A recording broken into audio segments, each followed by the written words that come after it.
Welcome to our defense briefing program. Today, we dive into some significant news stories making headlines. First up, Nike is facing a tough time as sales drop globally by 9%, with an even steeper 17% decline in China. The company is trying to bounce back by tweaking its strategies and collaborating with celebrity brands. Will these moves help them regain their footing? Next, tensions are flaring again in the Middle East as Hamas launches rocket attacks into Israel, coinciding with an uptick in Israeli ground operations in Gaza. This marks a worrying return to conflict after a 2-month ceasefire. As both sides dig in, the situation remains precarious, with hostages and military strategies at the forefront of discussions. Lastly, Ethiopia's prime minister has made it clear that the nation will not resort to conflict with Eritrea over access to the Red Sea. Despite rising tensions, Abiy Ahmed emphasizes dialogue over military action,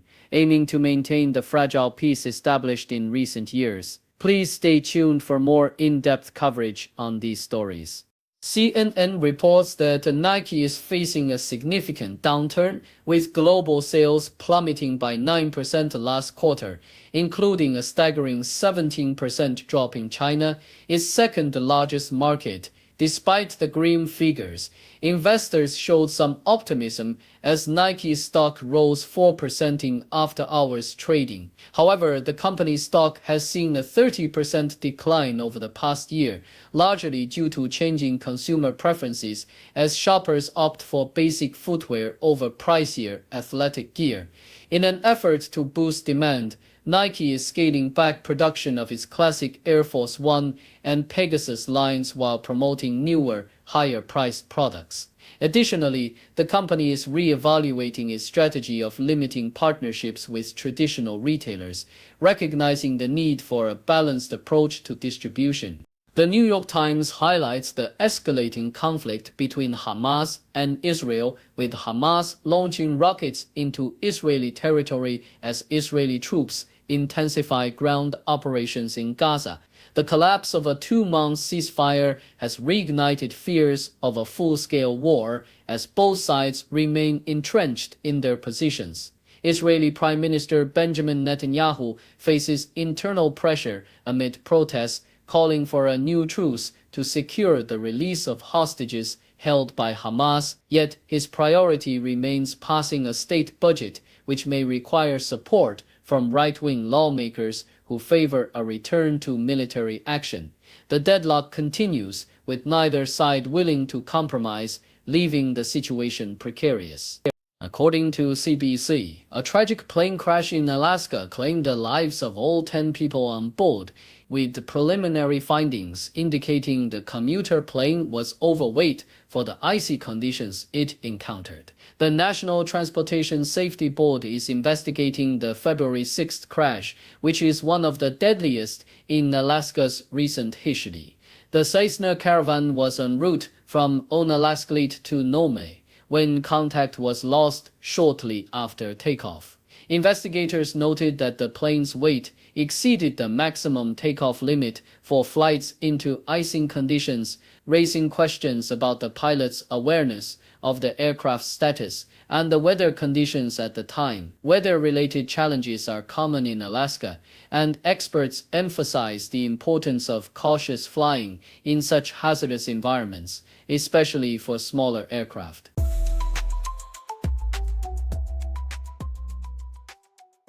BBC. In a groundbreaking initiative, engineers in Somerset are developing the Precarious, a revolutionary helicopter designed to fly autonomously without any human pilot or remote control. This ambitious project, commissioned by the Royal Navy and spearheaded by Leonardo Helicopters UK, aims to enhance safety by removing personnel from dangerous missions. Nigel Coleman, managing director of Leonardo, emphasizes the significance of this innovation, noting that it can undertake tasks such as deploying sonar buoys for submarine detection without risking lives. The Precarious is equipped with sophisticated technology that allows it to navigate and adapt to unexpected situations, ensuring mission success while minimizing human risk. The team, proud of their pioneering work, anticipates its first test flight this summer, marking a significant step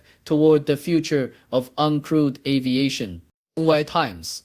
Recent analysis reveals a complex sentiment among the Russian public regarding the ongoing war with Ukraine. While there is a growing desire to end the conflict, skepticism remains about making any concessions. Conducted by Filter Labs, the analysis highlights that despite war fatigue, Russians are inclined to seek peace on their terms, resisting significant compromises like territorial losses.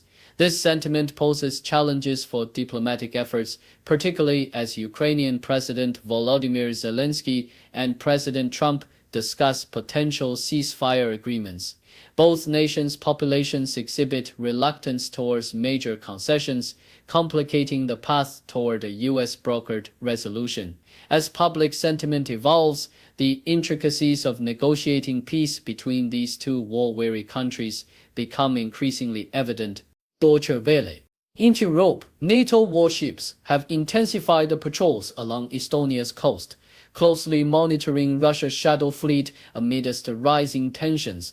This military presence is part of a broader strategy to deter potential threats and ensure regional security. Meanwhile, in Sweden, the packaging industry is facing criticism for its unsustainable practices, particularly concerning the exploitation of ancient forests for wood.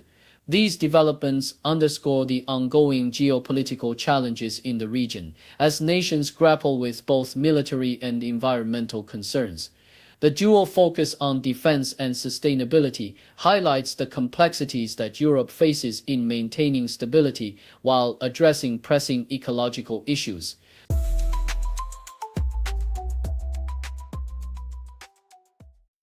Times. In a dramatic escalation of hostilities, Hamas launched a series of rockets towards Tel Aviv, marking its first significant attack in months as Israeli ground operations intensified in northern Gaza. While the Israeli military reported that the rockets were intercepted or fell harmlessly in open areas, the barrage was a stark reminder of the ongoing conflict and Hamas's resilience amid a year of warfare.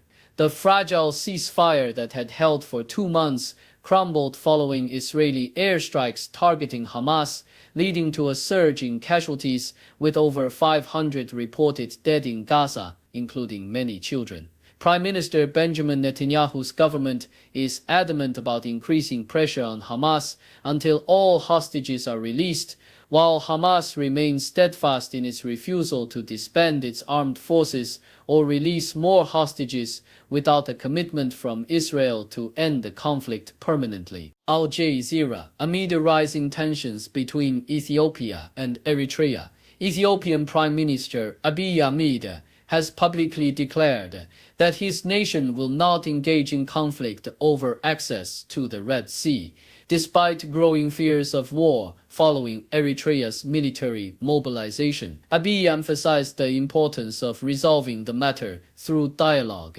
even as Eritrea accused Ethiopia of harboring outdated ambitions regarding maritime access. The backdrop of these tensions includes a complex history of conflict and cooperation between the two nations, exacerbated by the aftermath of Ethiopia's civil war and the fragile peace deal with the Tigray People's Liberation Front.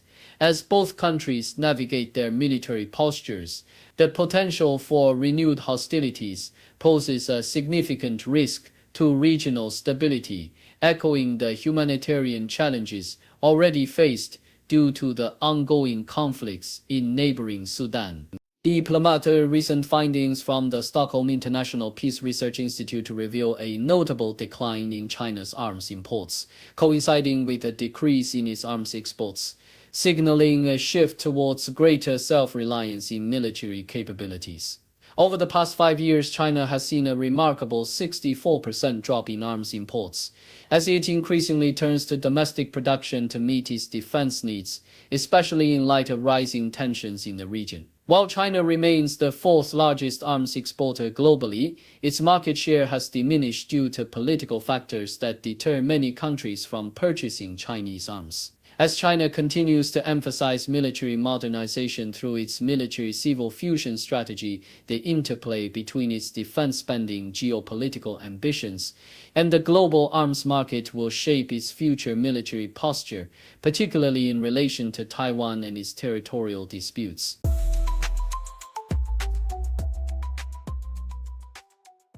South China Morning Post highlights a significant shift in China's approach to overseas business, particularly in response to criticism of the Panama Ports deal involving CK Hutchison Holdings, signaling a clear message to companies engaged in international ventures.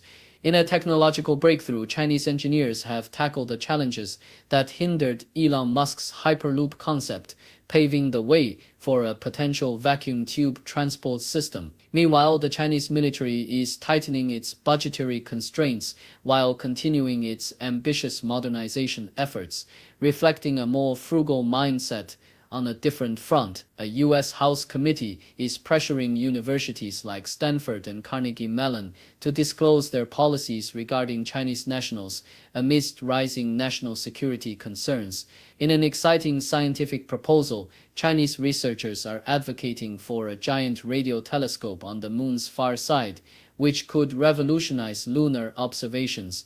Additionally, Japan's missile deployment on Kyushu is seen as a strategic move to address regional risks, although it may complicate its relations with China and North Korea. Lastly, the competition in humanoid robotics has escalated dramatically this week, with both US and Chinese firms making significant advancements, suggesting that the technology is evolving at a pace previously underestimated. Thank you for tuning in. The content above showcases the latest briefing reports and analytical synopses thoughtfully curated by the 6DO team. These insights stem from a wide array of reputable media outlets, think tanks, government sources, and specialized experts worldwide. We encourage you to explore these sources for a comprehensive perspective. Keep in mind that while the content may not always align with the official standpoint of 6DO Brief, it's not meant to be taken as absolute directives for decision-making. Comprising seasoned media professionals, learned scholars, and accomplished scientists, the 6DO team embodies a trail-blazing, fully independent media entity. To customize 6DO Brief to meet your professional needs, you have the option to subscribe to a diverse array of briefings on our website, 6dobrief.com. Regardless of your location, you can conveniently receive 6DO Brief via email. Scrolling through the headlines, another crazy day. 6 degrees of stories, connecting in their way. From the weather to the sports, and everything we see. People making news on TV screens for free.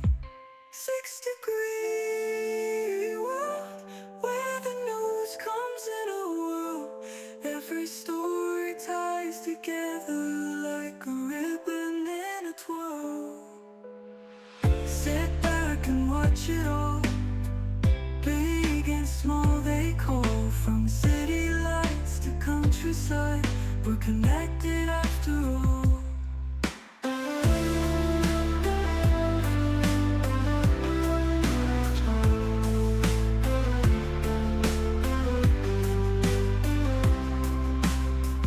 A laugh, a cry, a sigh, news is flying high.